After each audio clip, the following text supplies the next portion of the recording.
नमस्कार दोस्तों, स्वागत है फिर से हमारे इस चैनल कृपा महादेव टिप्स पर। अगर आप भी अपनी लाइफ में कुछ सीखने की चाह रखते हैं तो हमारे इस चैनल को सब्सक्राइब करें। दोस्तों, आज का जो ये वीडियो है ना, बहुत ही ज्यादा खास होने वाला है सभी के लिए। आप सभी को पता है, कल से नए महीने की शुरुआत हो रही है, माघ का महीना, और बहुत वर्षों के बाद में एक ऐसा संयोग बना है कि किसी मास के महीने की शुरुआत पुष्य नक्षत्र से हो रही है। मात्र एक उपाय आपकी 7 पुश्तों तक को समृद्ध कर देगा। आपको कभी किसी भी चीज की जरूरत नहीं, एक घी का दीपक आपको चुपचाप लगा करके आ जाना है। पूज्य गुरुजी की कथा से सुनकर के और समझकर के पूरे उपाय को बड़े ही विस्तार से बताऊंगा, परंतु उससे पहले आप सबसे एक छोटी सी प्रार्थना है कि जो लोग पहली बार आए हैं, चैनल को सब्सक्राइब जरूर कीजिएगा और वीडियो को लाइक करके देवादी देव महादेव जी का कोई सा भी प्यारा नाम कमेंट बॉक्स में लिखना मत भूलिएगा। इस पूरे वीडियो के अंदर हम लोग 3 महा उपायों के बारे में बात करेंगे, जो कि आपकी हर एक कामना की पूर्ति जरूर करेगा। ध्यान से चले जाना, समझने की कोशिश करना। सबसे पहला वाला जो उपाय है ना, ये खास करके सिर्फ और सिर्फ शुक्रवार के दिन किया जाता है, और कल है पुष्य नक्षत्र का शुक्रवार। इस दिन इस वाले उपाय को करना मत भूलिएगा। देखिए, पूज्य गुरुजी ने जब ये वाला उपाय बताया था, तब उन्होंने कहा था कि इस वाले उपाय को करने मात्र से मरा हुआ व्यक्ति भी जीवित हो उठता है। इतना पावर है इस वाले उपाय के अंदर। पूज्य गुरुजी ने कहा है कि अगर आपके काफी सारी तरीके की बीमारियां शरीर में, किसी भी तरीके का कोई रोग, बीपी, कैंसर, थायराइड, किडनी की समस्या, किसी भी तरीके की कोई समस्या यह है ना, तो शुक्रवार के दिन इस वाले उपाय को करना। गुरुदेव ने बताया कि भगवान शंकर ने स्वयं अपने आप से ही बिना मांगे शुक्र भगवान जी को ये दिया था। शुक्र जो ग्रह है, उन्हें इस वाले उपाय के बारे में बताया था, जिसे संजीवनी मंत्र के नाम से जाना जाता है ना, मंत्र के नाम से। और शुक्र ने जब इस मंत्र का स्मरण किया और इसका स्मरण करना प्रारंभ किया, तो शुक्र को आनंद की प्राप्ति होगी है ना। शंकर ने उन्हें देव के तुल्य बना दिया, महादेव जी ने देवताओं के तुल्य बना दिया, कह दिया ग्रहों में निवास करोगे, और तब से शुक्र ग्रह बना और तुम दुनिया में पूजे जाओगे। इतना पावर है इस संजीवनी मंत्र के अंदर। अगर आपके शरीर में कोई रोग, बीमारी, कैंसर, बीपी, थायराइड, किसी भी तरीके की कोई समस्या है ना, तो मात्र एक घी का दीपक गोल बाती का ध्यान रखना, एक घी का दीपक गोल बाती का, और जो घी भरोगे गौ माता का घी भरना। इसे लेकर के शाम के समय है ना, शाम को, यानी कि जो प्रदोष काल का समय होता है शुक्रवार के दिन, उस दिन चले जाना किसी भी बेल पेड़ के नीचे। बेल पेड़ के नीचे इस दीपक को आपको प्रज्वलित करना है, जलाना है। यहाँ पर ठीक है, और जलाने के लिए आपको यहाँ पर नीचे कुछ ना कुछ आसन के तौर पर जरूर लेकर के जाना। आसन लगा करके बैठना और बैठ करके 108 बार संजीवनी मंत्र का स्मरण मात्र करके आ जाना। बस संजीवनी मंत्र कौन सा मंत्र होता है आप सभी को पता है, महामृत्युंजय जो मंत्र होता है। मैं अभी बोल नहीं सकता हूँ क्योंकि बहुत ही पवित्र मंत्र है, मैं ऐसी कंडीशन में नहीं हूँ। महामृत्युंजय मंत्र को ही संजीवनी मंत्र कहा जाता है। हर शुक्रवार के दिन जो व्यक्ति बेलपत्र पे के नीचे दिया लगा करके इस मंत्र का स्मरण मात्र भी करके आ जाता ना, उसके शरीर में कभी किसी तरीके की कोई बीमारी प्रवेश नहीं कर सकती महाराज। उसके शरीर में कभी कोई व्याधि नहीं आ सकती है, वो कभी अकाल मृत्यु नहीं मरता है, अद्भुत हो जाता है। पूज्य गुरुजी का ये वाला उपाय बहुत ही ज्यादा खास और विशेष जरूर कीजिएगा। बात करते हैं दूसरे वाले उपाय की, और ये वाला उपाय आप सभी लोगों के लिए होगा। देखिए, अगर आपका समय बिल्कुल गड़बड़ चल रहा है ना, समय बिल्कुल भी ठीक नहीं चल रहा है, काफी सारी आपने कोशिश कर लिए, उपाय कर लिए, व्रत कर लिए, जिस कार्य में हाथ डाल रहे हो सफलता नहीं मिल रही है, घर में सुख शांति बिल्कुल भी नहीं है, धन नहीं आ रहा है, बीमारियां बहुत ज्यादा हो रखी है, या फिर किसी भी तरीके के अनचाहे दुख आपके जीवन में आपको मिल रहे हैं, परेशान बहुत ज्यादा हैं ना, इस वाले उपाय को मात्र एक बार कर लेना कल के दिन शाम के समय प्रदोष काल में। देखिए, 1 लोटा शुद्ध जल आपको लेना है, ये ले लोगे और इसके अंदर आपको अपने घर का शुद्ध जल भरना है तांबे के कलश में। इसी के साथ में आपको चाहिए होंगे 5 पत्ते जो कहीं से भी खंडित ना हो।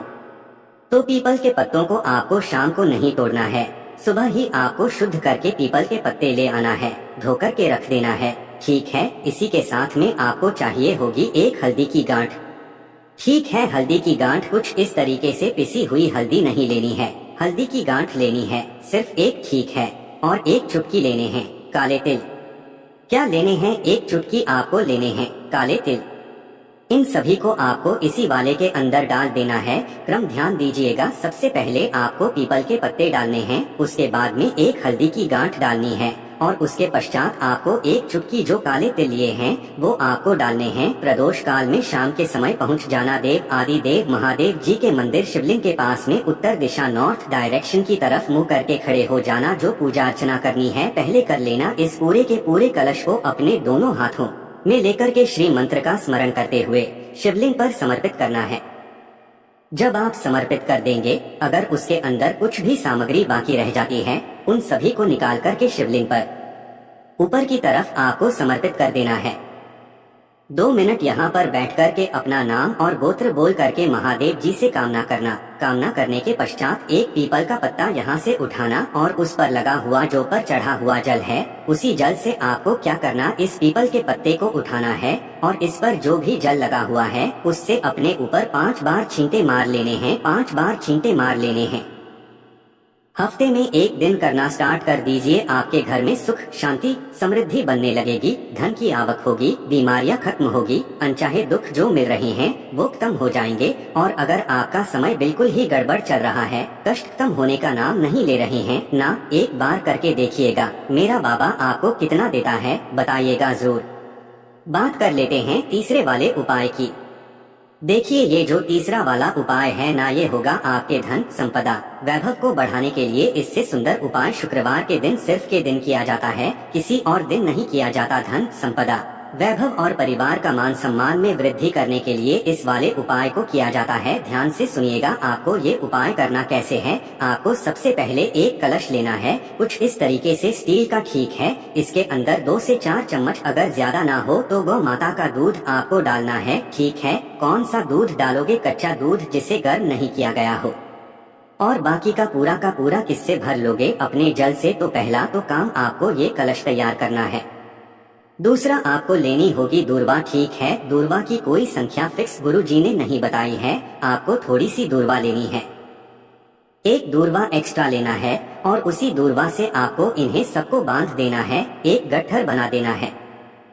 दूर्वा को दूर्वा से ही बांधा जाता है, मोली कलावे धागे से नहीं बांधा जाता है ना। तो इस तरीके से आपको दूर्वा का गट्ठर बना लेना है और इस गट्ठर को भी आपको इसी के अंदर डाल देना है ना। कलश के अंदर तीसरा काम जो आपको करना है, एक दीपक आपको तैयार करना है, गोलबत्ती का है ना, गाय के घी का दीपक। इस वाले उपाय में जब भी शुक्रवार का दिन आ जाए ना, मैं हमेशा इस उपाय को अपने घर पर जरूर करता हूँ। गाय के घी का गोलबाती का दीपक आपको यहाँ पर तैयार करना है, ठीक है।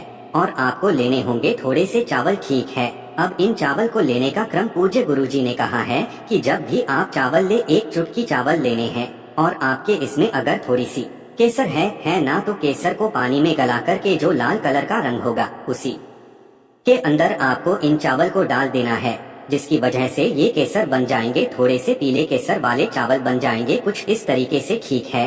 तो आपको एक चुटकी केसर वाले चावल आपको चाहिए होंगे, ठीक। अब जब शाम के समय आप पूजा करते हो, शाम के समय पर जब आप पूजा करेंगे ठाकुर जी की, तो उस वक्त में आपको एक काम करना है। आपके घर में जो भी भगवान श्री हरि नारायण विष्णु जी का स्वरूप हो, वो खुद इनकी जी की, इनकी मूर्तियाँ तस्वीर हो, लड्डू गोपाल जी की हो, सत्यनारायण जी की हो, राधे कृष्णा जी की हो, जिसकी भी हो, आपको क्या करना है, उनके सम्मुख में सबसे पहले दीपक लगाना है जो आपने तैयार किया है। लेकिन उस दीपक के नीचे जो आसन दोगे वो आसन होना चाहिए उन्हीं केसर वाले चावल का, ठीक है। ये केसर वाले चावल रखें, इसी के ऊपर आपको उस दीपक को ऐसे करके प्रज्वलित कर देना है। कर दिया, उसी कलश को सामने बिल्कुल रख देना है जिसके अंदर आपने दूध और जल लिया हुआ था, जिसके अंदर दूर्वा डाली हुई थी, ठीक है। ये दूसरा वाला काम आपने कर लिया। अब ध्यान से सुनिएगा, आरती जब आप अपने घर पे कर लो, उसके पश्चात आपको इस दूर्वा को इसमें से उठाना है। भगवान श्री हरि नारायण विष्णु जी का जो भी स्वरूप है उनके ऊपर आपको छींटा मारना है। और कितनी बार छींटा मारना है? 108 बार। लेकिन इसका क्रम पूज्य गुरु जी ने कहा कि जब आप एक बार छींटा मारेंगे, महालक्ष्मी जी का भी मंत्र आपको आता है ना, उस मंत्र का स्मरण करके एक छींटा मारेंगे, फिर से वापस इसमें डुबोएंगे, फिर से वापस आप मंत्र का स्मरण करके एक बार फिर से छींटा मारेंगे। इस तरीके से आपको एक माला यानी कि 108 बार आपको छींटे मारने हैं। जो भी शुक्रवार पड़े उस शुक्रवार के दिन करना तो स्टार्ट कर दीजिए। 2 से 3 शुक्रवार के अंदर अंदर आप देख लीजिएगा, आपके घर का धन संपदा बेभो बढ़ा या नहीं बढ़ा, और हमेशा बढ़ता जाएगा। ये अद्भुत और अचूक उपाय है।